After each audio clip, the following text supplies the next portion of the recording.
Well, hey everyone, welcome. My name is Anna Krueger. I'll be your instructor for today's quick webinar on 4 critical questions to find the motivated. So y'all want to find some motivated people. Is that what I'm gathering here? All right. Well, I hear you. Me too. Me too. So let's jump in. I real quick want to introduce myself in case we're new to each other. In fact, would you tell me in the chat box if this is your first time in a webinar with me? Or actually, I'd love to know if this is a repeat for you. I see some faces already that I recognize. Speaking of, if you're able to turn your cameras on, I get energy out of seeing your faces. So I'd love that if you're able to. All right, it looks like quite a few of you. This is our first time meeting together. So awesome. I'm so glad you're here. Quick introduction. I've been in sales since 2006. I used to be a high school teacher, said I would never do business or sales. So it's funny to me that I now teach business and sales. But what I learned as a sales agent is it's really a way to help people, right? Now, I'll say I think some things that people sell may not help people a whole lot, but can we all agree if you sell real estate, you're really in the business of helping people, right? And that's part of why I'm very drawn to this industry.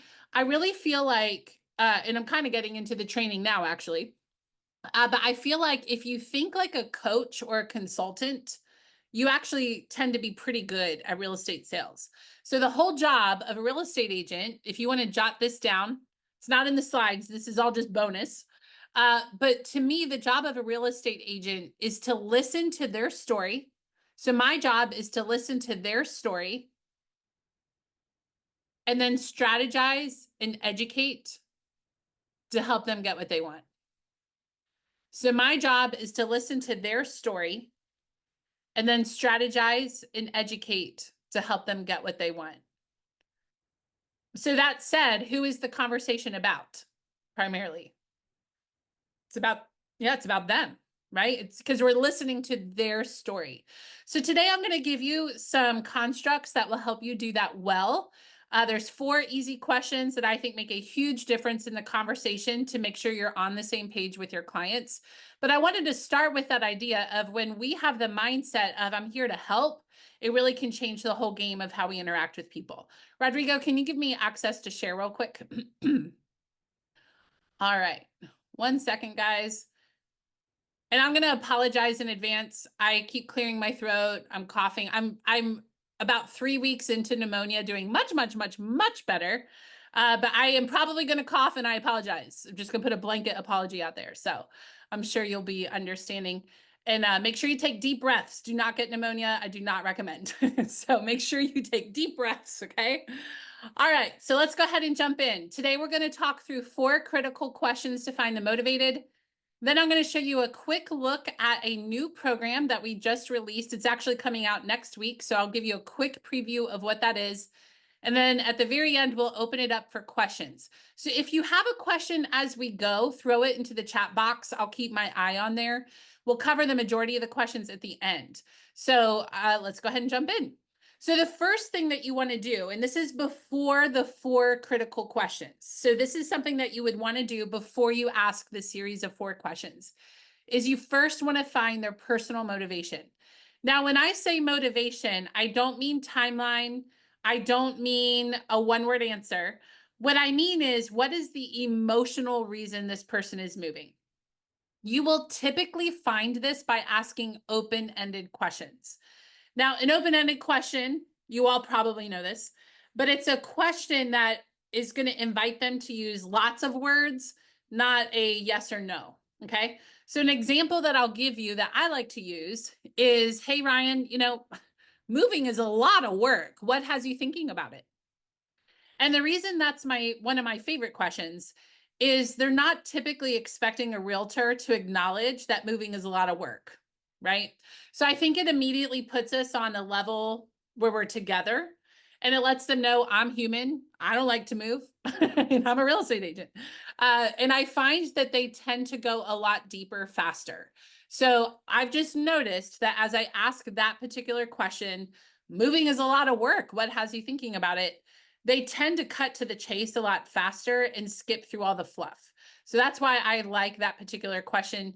You could also ask, what about that is important to you? So if Ryan tells me he wants to live closer to his aging parents, then I might say, what about living closer to your aging parents is important to you? Have you heard of keyword backtracking before? Some of you may have. It's the idea that take what they just said and make it a question, and it builds rapport. So if they said aging parents, what I'm not going to say is older parents. I'm going to say aging parents. So again, if I'm talking to Ryan and he says, I want to live near my aging parents, I might say, tell me about living closer to your aging parents. And that would be keyword backtracking. Make sense? Awesome. Okay. So the way you're going to uncover motivation is using open-ended questions like what I just demonstrated for you. And you want to make sure it's emotion oriented. And I don't mean that they're crying, although that might happen. What I mean is, what's the reason you're moving? What's the emotion behind the move? I find that a lot of realtors are very good at logic, which is good because logic is what helps us negotiate.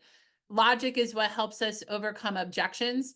In this part of the conversation, however, when we're working on motivation, you want to actually not lean on the logic side.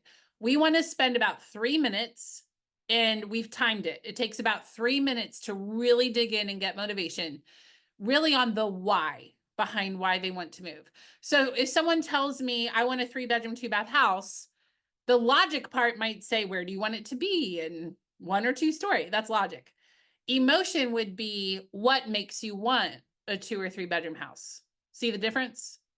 Because the what makes you want that is going to produce an answer maybe along the lines of, I'm growing my family and I want to make sure all the kids have a bedroom, something like that. So make sure you spend time in that emotion or the reason. Okay. All right. So are we good on this page to move on to the 4 critical questions? Awesome. These 4 questions have been a game changer. So make sure you jot them down so that you can remember, and you will get a copy of this recording. So if you hear something that you like, put a timestamp in your notes so you can come back and watch that part of the recording. All right. So the first of the 4 critical questions is, on a scale of 0 to 10, how motivated are you to achieve whatever they just told you? So that's why on this screen, I said first you have to uncover the motivation. Because can you see how the very first question refers to their motivation? So you can't really do this part if you don't first know what the motivation is. So an example, and I'll just use the example of Ryan again, who wants to live near his aging parents. Let's say that we learned he wants to help take care of them. He doesn't want to have them go to a home. Not that there's anything wrong with that. It's just not his personal preference. And he also wants to live closer to his nieces and nephews and watch them grow up. So maybe that's part of this whole thing. So I would say, hey, Ryan, on a scale of 0 to 10, how motivated are you to help take care of your aging parents and watch your nieces and nephews grow up? Okay. What I'm not going to ask is, how motivated are you to move? Who here loves moving? Anyone? Wow, y'all have like the most dead expressions on your faces right now. So I think we must feel the same way about moving. Not a big fan over here. I moved 19 times by the time I was 18 years old. I do not like moving. So I think if we ask them, how motivated are you to move?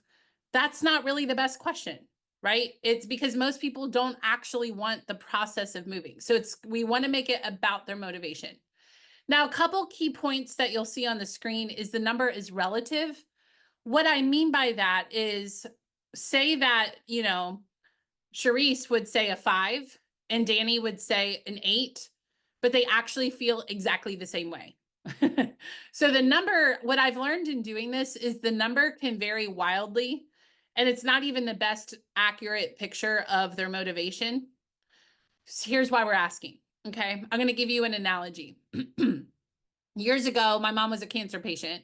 We were at the hospital, and the doctor said, on a scale of 0 to 10, how bad is your pain? And I don't remember her number, but I asked the doctor, I'm kind of curious why you ask that, because what if she says a 3 and the guy next door would say a 5 and they're in the same exact actual level of physical pain? And he said, oh, I don't really care what number they give me.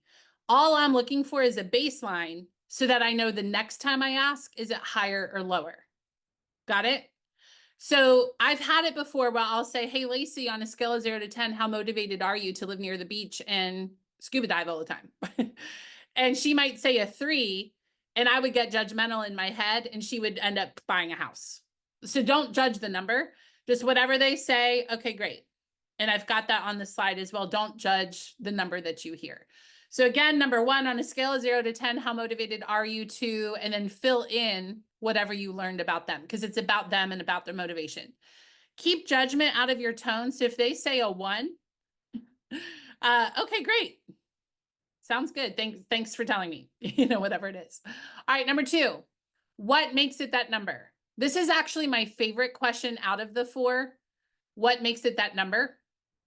The reason being is you're actually going to get probably 2 things. Additional motivation. So back to the example of Ryan, who wants to take care of his aging parents and, be around nieces and nephews. When I say what makes it a 7, that's pretty high. What makes it a 7 for you? In my experience, they'll say things like, well, part of why I want to be near my nieces and nephews is I don't have kids of my own, but I love kids and I really want to be an active part of their lives. Well, that wasn't revealed to me when I first asked about motivation. So do you see how I just got a little bit more? So that's one of the things that can happen. The other thing that can happen is it'll sniff out the objections.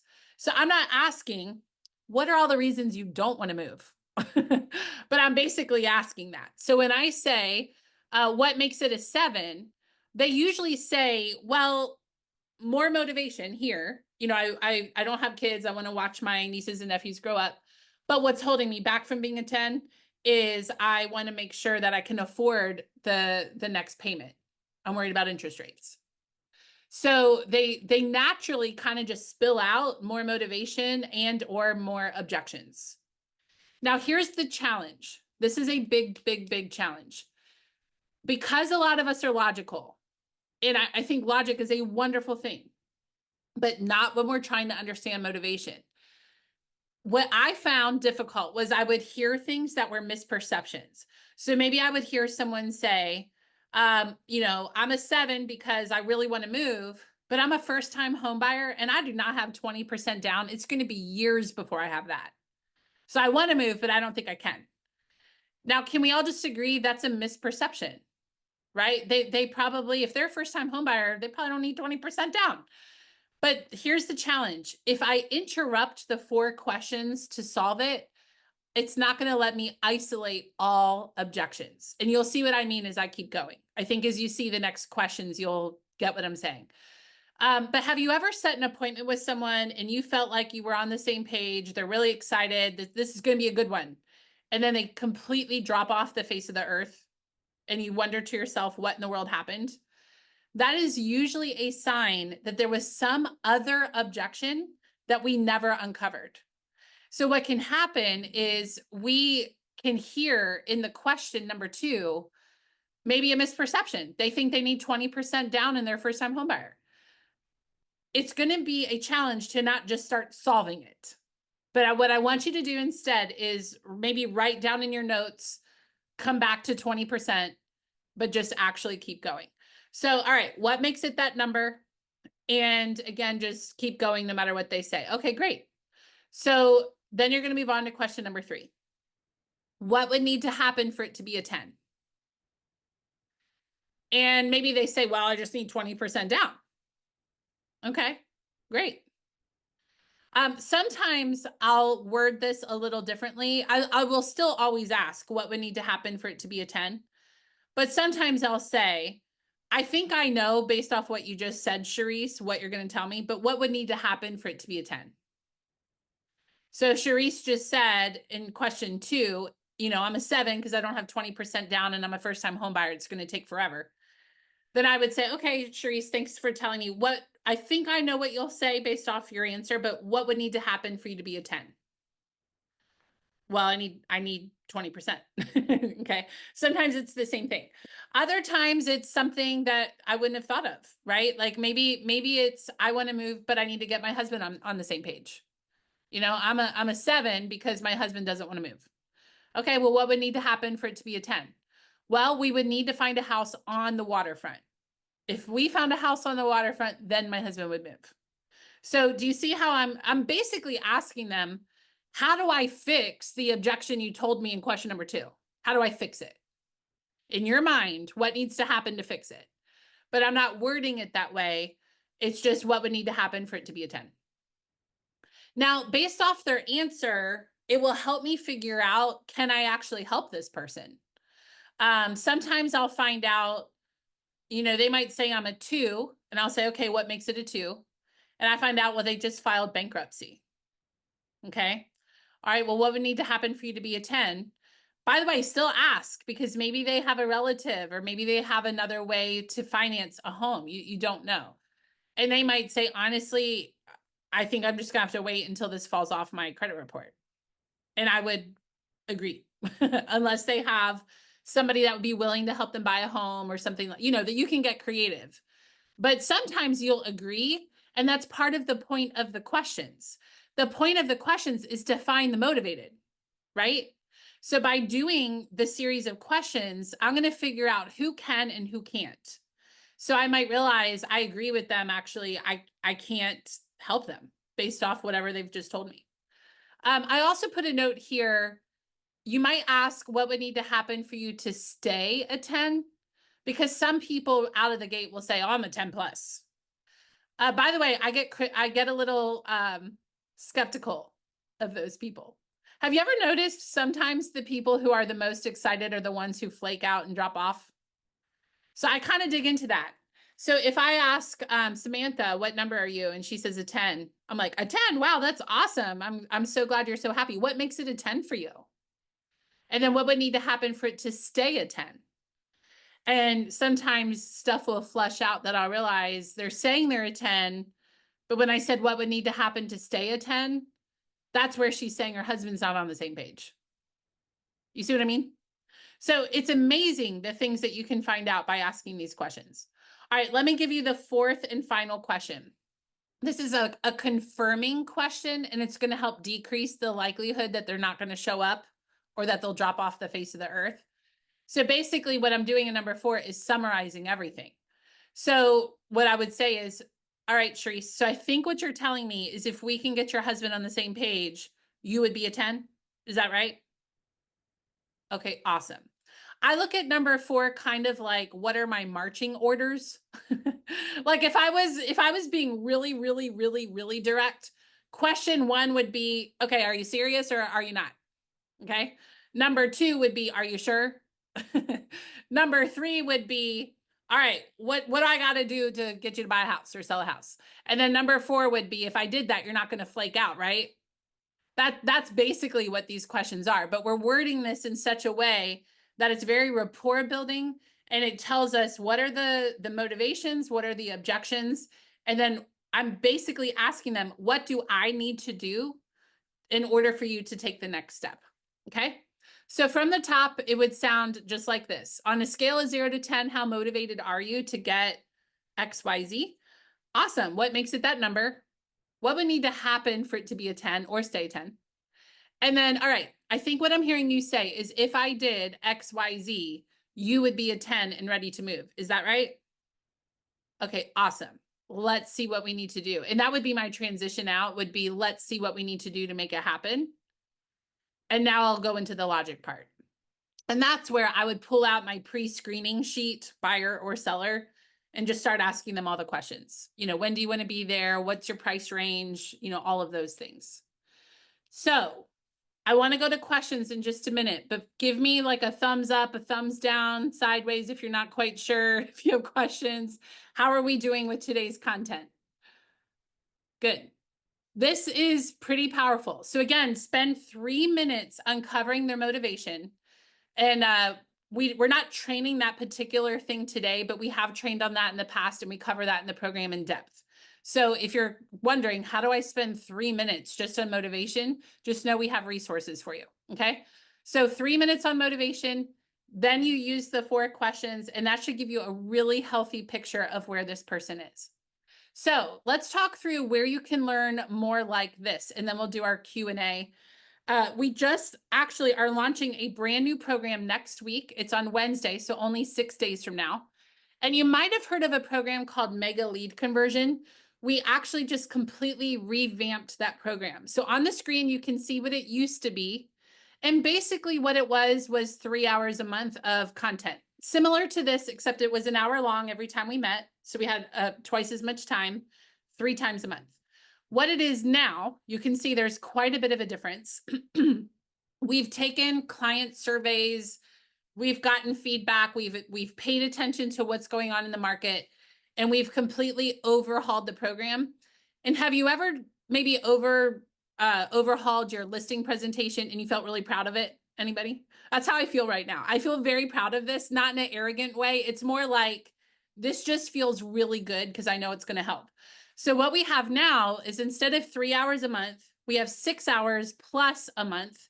And what that looks like is we still have the 3 live trainings per month with content, learning stuff similar to what you're learning today. But we've added 2 extra help calls. What that's about is sometimes we have our Q&A at the end, and then it still feels like we're running out of time and people still have questions. That might even happen today on this webinar. So what we wanted to do was create a space where twice a month, there's a whole hour and whoever comes gets the benefit, and we will mastermind, we can role play, we can talk through objections. It's really whatever you want to talk about as it relates to lead conversion is what that's for. The other thing that we've added is once a month, I'll be interviewing an expert in the field. And I happen to know some really cool experts in the field because I've done this a long time. And we're going to interview them and release that into the client portal. And it'll be sensitive to what's going on. So for example, in November, the interview is going to be with someone very successful in real estate about how to keep going during the holidays because it's easy to check out.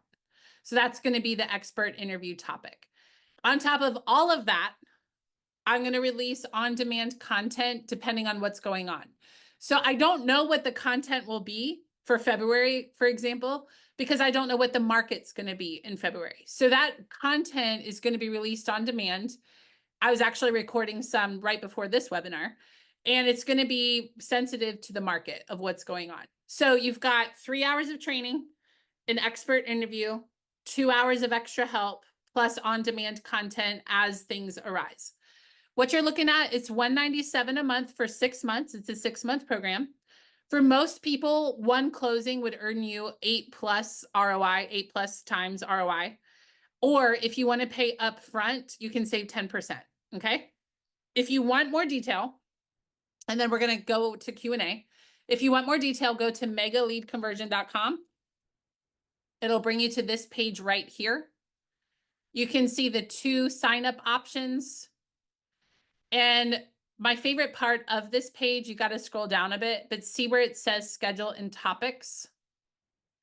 And Rodrigo, if you might have done it already, if you can put the link into the chat box. But if you come down here to schedule and topics, you'll see everything that you need. Meeting times, what all the topics are going to be when, so you can get the full syllabus and everything you need right here at megaleadconversion.com. And then just scroll down again. It's under frequently asked questions, schedule and topics. Okay. All right. Well, let's go ahead and open it up for questions. So either questions about the program that I just showed you or questions about today's content. Either one is fine with me. So where's the chat box go? Hold on. I can't find the chat box because I'm sharing screen. Okay. What questions or comments do you guys have about today's topic or about the class?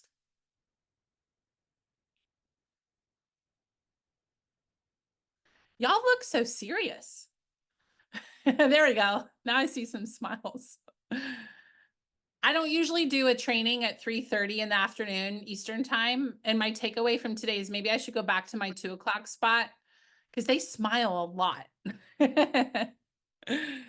Okay, what questions or takeaways? Sometimes somebody has a takeaway and that actually is someone else's learning from the webinar. You might have heard something a little differently than they did, or if you have a question about the class. All right, Danny says, how long should the 4 questions take?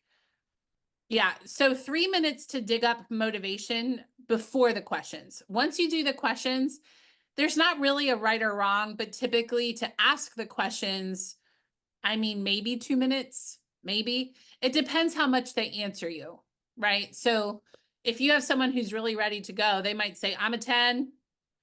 And you just kind of go through it kind of quickly. Other people will be more talkative and take longer, but it shouldn't be a significant part.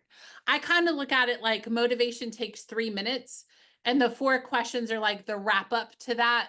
And I'm kind of tying the bow and then I'm moving on. So it shouldn't take too long. Oh, yeah, definitely. Is it Ray Tanya? Is that how I say your name? By the way, you guys can unmute. If you have a question, you can just unmute. The 4 questions will also work for recruiting agents. That's 100% true.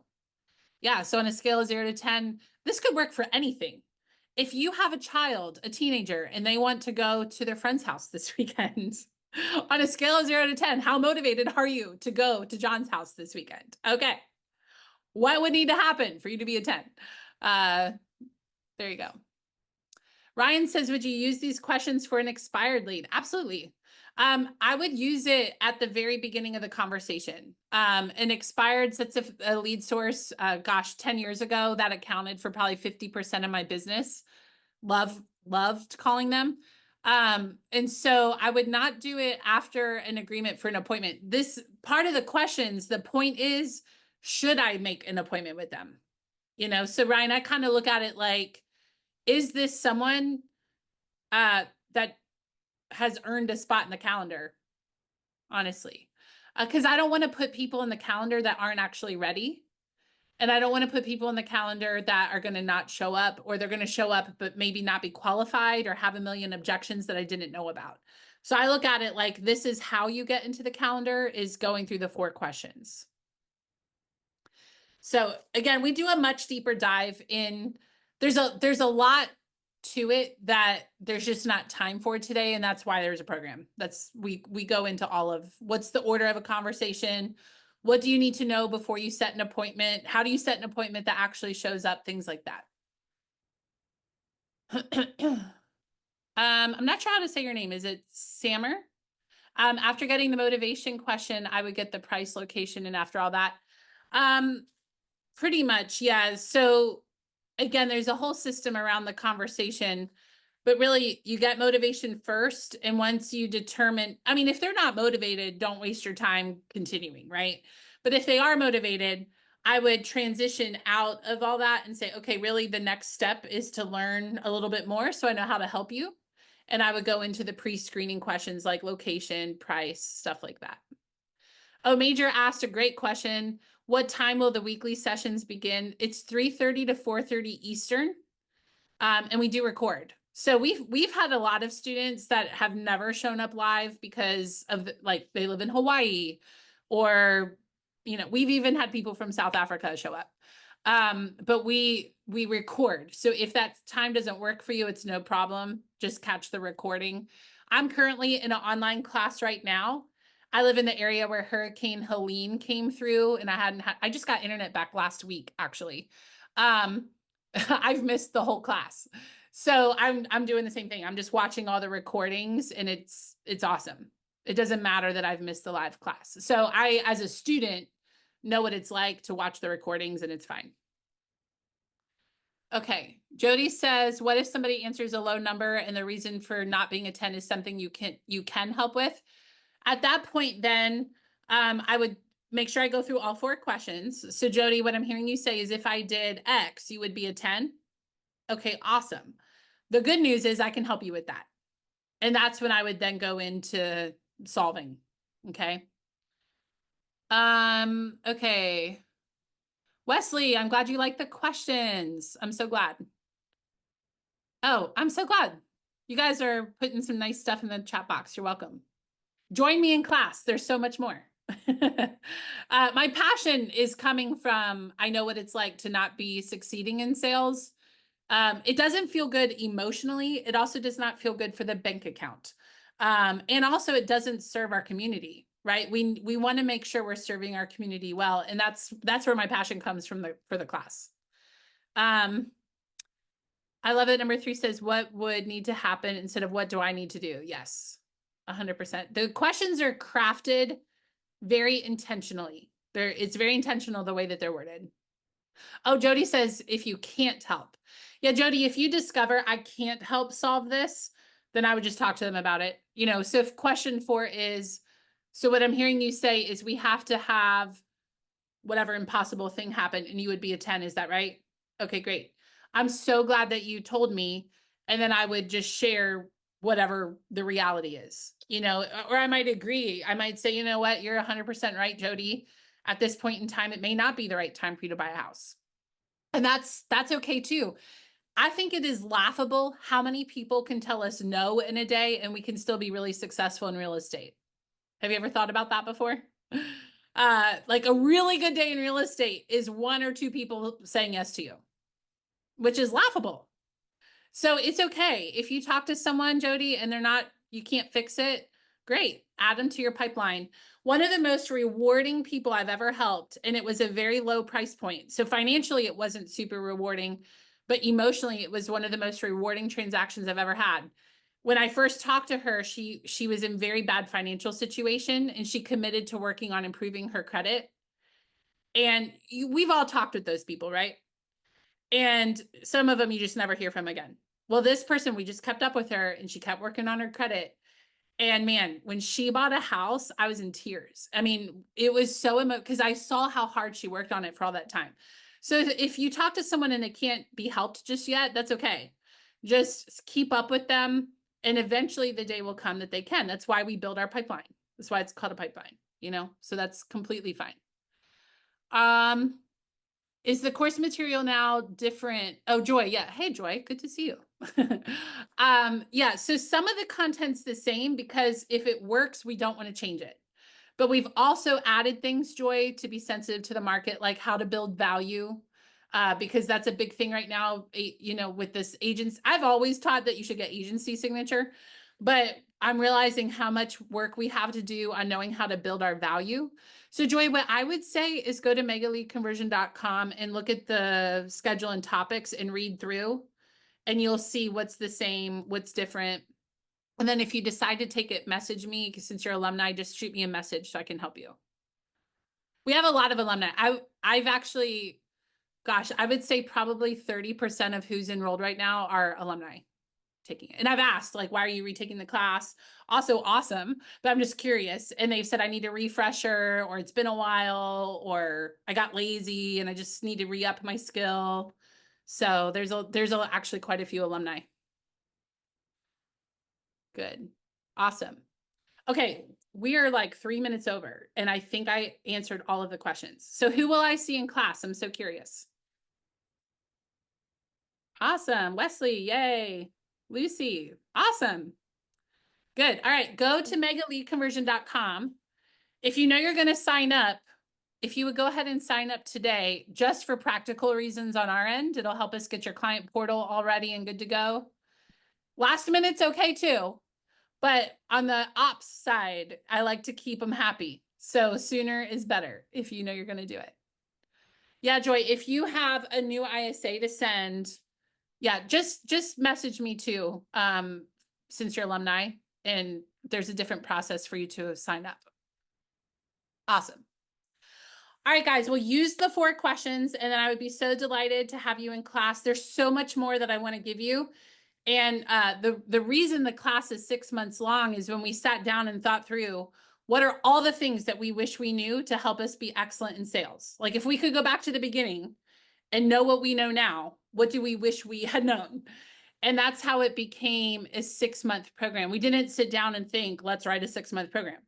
It was, what are all the things you need to know? So we cover tracking, we cover economic model, we cover dialogues, we cover systems, we cover a lot. It's pretty much everything you need to know to be very skilled with lead conversion. All right. Well, it sounds like I'll see some of you next Wednesday. And if you have any questions, shoot me an email at anna@sparkingprogress.com, and I'll see you guys soon. Thank you. Bye, everyone.